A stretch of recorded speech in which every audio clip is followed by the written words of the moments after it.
everyone. My name is Natalie. I figure since I've gotten to second base with at least half of you, I should let you know a little bit about myself. I'm Libra. My favorite color is green.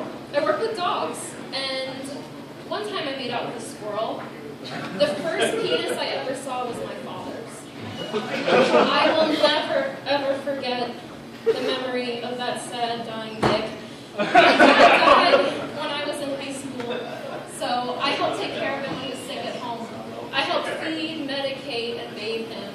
And once when I was giving him a sponge bath, and I just couldn't help but stare at it. It was so small and soft and unintimidating. It did make me very ill-prepared for the first time that I had sex, though. Attempted to have sex. I was lying on the futon with this cute guy, and we're under the covers, and it was really romantic. Green Day was playing in the background. He grabbed my hand and he put it on his cock. I was kind of terrified. It was so stiff and large. He looked at me and he said, "Is everything okay?" And I was like, "Oh, no, it's fine. I'm good." And he's like, "Well, do you like it?" And I told him, "Yeah, no, it's fine. It's great. I like it. It's just, I don't know, my dad's was so much..."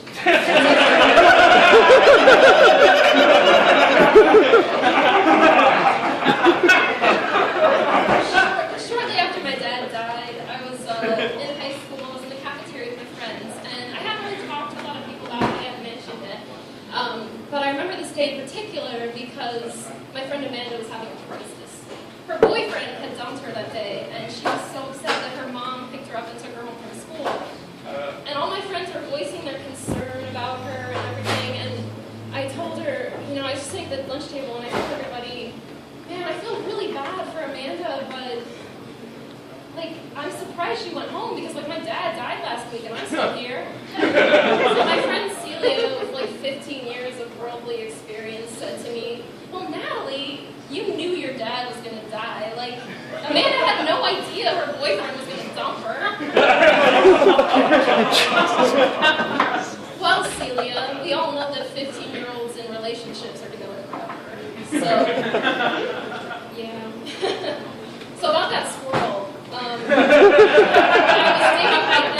dating my current husband at the time, and I was really late. We're supposed to meet at my apartment, and I arrived. I got out of my car, and I was super drunk, and I was high on coke, and he's just looking at me, super concerned about my state. And I acted like everything was normal, and I was just like, "Hey, babe, do you want to take my dogs for a walk with me?" And so we got them leashed up, and we went for a walk, and they started to get really excited, my dogs did, and I wondered why. And then we realized we had happened upon a dead squirrel, and I immediately started sobbing. I knelt down, and I scooped the little prince up, and I cradled him against my body. And as I was crying, I told him, "It's okay, I love you." And then I planted a wet kiss on his little mouth. And yeah, I decided I needed to bury him. So I clawed at the ground with a stick and my nails. And I got about half of his body in. And I realized that was good. I did